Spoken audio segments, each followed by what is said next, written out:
Moscow in flames, a shock that no one in Russia could have imagined. Overnight, Ukraine carried out a daring strike that left Moscow burning and the Kremlin scrambling for answers.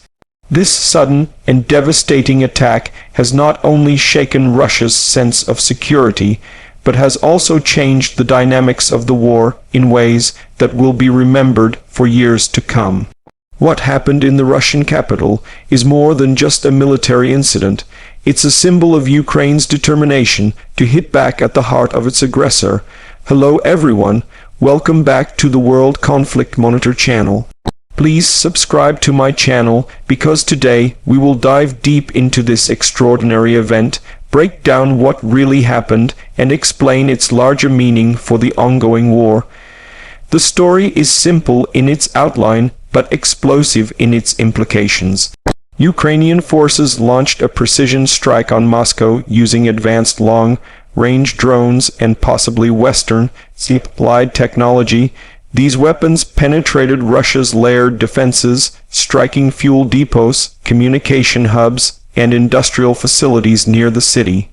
Fires erupted across parts of the capital, shutting down energy grids and disrupting normal life. For the first time since World War II, Moscow faced a direct attack that could not be hidden from its own people. The shock was immediate. Russia's leadership, which had long promised security and stability, suddenly looked vulnerable. Citizens saw flames lighting up the night sky, and questions spread across Russian society about how their government could have allowed this to happen. From the outside, the exterior view of this strike is clear. Ukraine has demonstrated that no place inside Russia is beyond its reach. By targeting Moscow itself, Ukraine wanted to send a powerful message. Aggression will not go unanswered, and Russian cities will feel the same pressure that Ukrainian ones have endured for over 2 years. The exterior scale of the strike was massive. Multiple targets were hit almost simultaneously, creating the image of a capital under siege.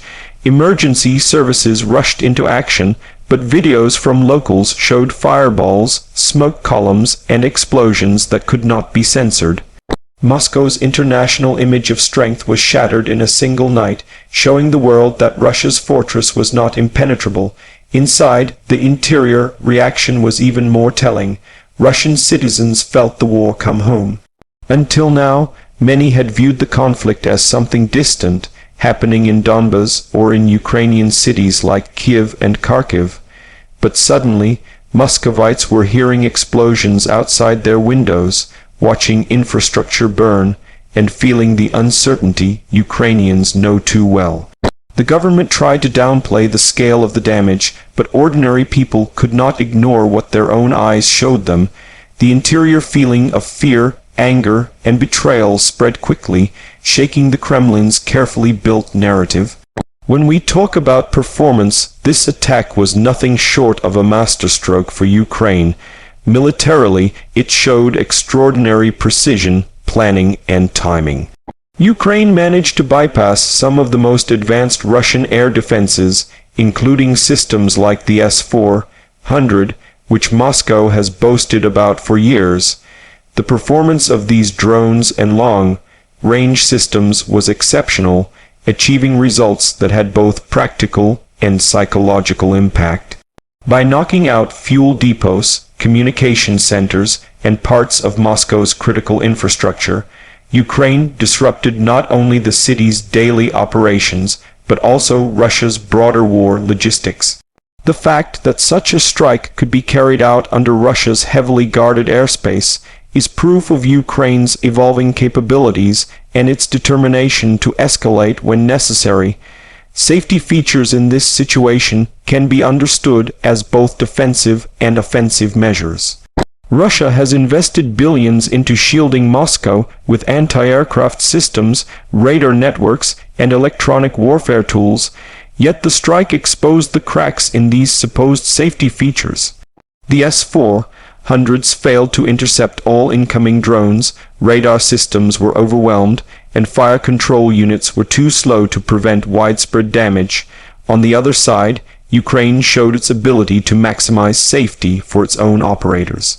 By using unmanned drones, Ukraine ensured no pilots were lost. The technology was designed to minimize risk to Ukrainian personnel while maximizing destruction inside Moscow. In this sense, safety features worked in Ukraine's favor and highlighted the failure of Russia's much-vaunted defenses. What makes this event truly stand out are its unique selling points. Unlike previous clashes, this was not just another battle on the front line. This was the heart of Russia itself, Moscow, under direct assault. The unique selling point is psychological. It broke Russia's aura of invincibility. For decades, the Kremlin has cultivated the idea that Moscow is untouchable, the fortress at the center of a vast empire. This strike destroyed that myth. Another unique point is the political fallout. The attack embarrassed Putin at a time when he needed to show strength. It raised questions about whether the war could still be justified to ordinary Russians if their own capital was vulnerable. And for Ukraine, it created a powerful narrative. We can hit you where it hurts most, so do not underestimate us again. When we analyze the price of this event, it is both literal and symbolic. Literally, Russia will pay billions in damages to repair burned infrastructure, rebuild energy grids, and restore communication systems. The economic price includes lost productivity, disruption of trade, and a damaged sense of stability in Moscow's financial districts. But the symbolic price is even higher. Putin's image of control was shaken. The Russian people paid the price of realizing that their leader could not protect them. Internationally, Russia paid a price in reputation, as the strike proved that its military might was not enough to prevent humiliation.